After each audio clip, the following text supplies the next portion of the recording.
Do we really know when it's time to quit something we're doing? I don't think we really do, or at least I don't think we think about it. I am an avid listener and contributor of public radio.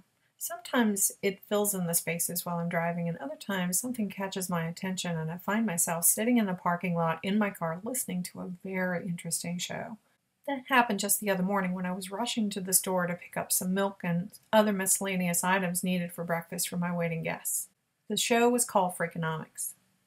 The show's topic was all about the upside of quitting by Dubner. Stephen and others were discussing something about sunk cost economics and opportunity cost economics and how these two things apply to our decision-making process when we're contemplating a change in a direction in our lives. For me, this was and is a very timely topic. So, the definition of sunk cost economics is unrecoverable past expenditures. This is the time, money, and sweat equity we invest in a project, job, or relationship that makes it hard to let go or abandon. Cost opportunity economics is the time or money we are giving away because we're too worried about sunk costs. They went on to say that these past expenditures should normally not be taken into account when determining our new direction. However, it's our common instinct to always count them when we are making a decision. Stephen and others were not recommending that we ignore our past expenditures or our past experiences, but suggest that we always put them into the proper context when making a decision. This is an excerpt from the show I was listening to on NPR. But by quitting something I'd put years of work into, that's what I was fighting against. One of the most common examples is the Vietnam War, because it was often said that we've invested too much to quit. Well, it's not a good idea to continue to invest if you feel it's a losing course of action. That's Hal Arkus. He's a psychology professor at Ohio State University. A sunk cost is just what it sounds like, time or money that you've already spent.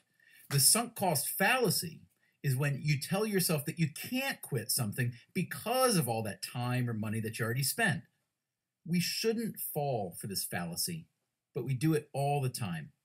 Arkus and a colleague learned something that makes falling for the sunk cost fallacy even more embarrassing. It turns out that children don't fall for it, or even animals. Your dog's not going to have any rules like, oh, I spent a lot of time at that location waiting for him to feed me and wouldn't want to waste all that time, so I'll go back there and wait, even though it wasn't very successful. Now, humans have these other things that get in the way. What gets in the way? Apparently, we take a rule we learned growing up to not be wasteful, and we over-apply it. Well, there's that chance that what we're working on actually can be rescued, can be resuscitated, making the distinction and trying to decide whether this is a truly lost cause or not. So here I was, sitting in my car listening to the show with rapt attention while my guests were wondering where in the heck I was. I couldn't help it. I've always found it fascinating that somebody actually studies the economics of human behavior. This show really resonated with me. I've been struggling with a decision to stay the course of what I was doing or go on to something very different. It has been an uncomfortable tug of war in my mind. The show pointed out a different way of processing my decision, that just maybe the past needs to stay in the past and I need to invest my time and energy into something new. How many times have we found ourselves saying, but I've spent so much time and effort on, or I know if I keep doing this, it will work, or I have all this great experiences and I really am good at it. And then we use this as an excuse or reason for continuing on a certain path. What we miss is the encroaching negative feedback that is a warning signal that we need to consider quitting what we are currently doing and to move on to something more desirable and profitable. What makes it even harder to make that change is that others help by encouraging and supporting the decision to continue on that path because of our past experiences and successes. In a sense, this sunk cost approach makes it easier to abdicate our need to take a risk or do something different.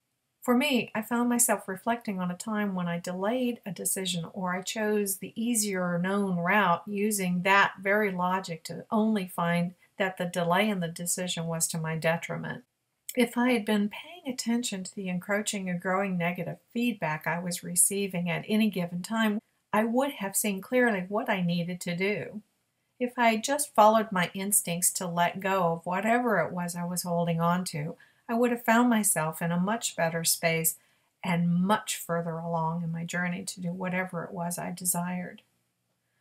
We've been taught from a very early age that quitting is a sign of weakness and failure. One of the phrases that was mentioned on the show, and one I remember hearing when I was growing up, was, "Quitters never win and winners never quit." Maybe it actually should say something like this: "Winners know when to quit where others don't." I wonder if, in fact, it shows great strength to quit something we know so well when we know in our hearts it is what we need to do, by moving on to something we know that is so much better for us. Oh, if it were that easy, we would all be in a better place to do what's in our hearts. Reality is we don't trust ourselves or our instincts enough to do that. We rely on our past experiences, which keeps us from quitting, and we continue to do the same things over and over again.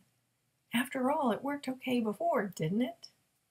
Then there are the well-meaning friends and family who discourage us from having the courage to do the very thing that is best for us, all under the guise that we invested so much of ourselves in what has generally worked well in the past, so letting go now would be foolish. So we stay in this sunk cost rut, miserable and unhappy because we don't have the courage to quit and move on to something new and a new adventure. When the show concluded, I ran into the store to buy what I needed and then headed home to make breakfast for my very hungry guests. As I was driving, there were things I reflected on. In the end, it's really up to us to determine our future. Always look for signs that tell us that it's time for a change. Use our past experiences and expenditures as a guide in the next new adventure. It takes courage to know when to quit anything and move on to another, often better opportunity. No one else can really know what's in our hearts. So I say, let's find that inner child within us to see the world and its possibilities in new and exciting ways. The last and most important thing is to have the courage to quit the old ways and invest in the new, to find our way to what gives us a sense of purpose that fulfills us and makes us happy, whatever that may be.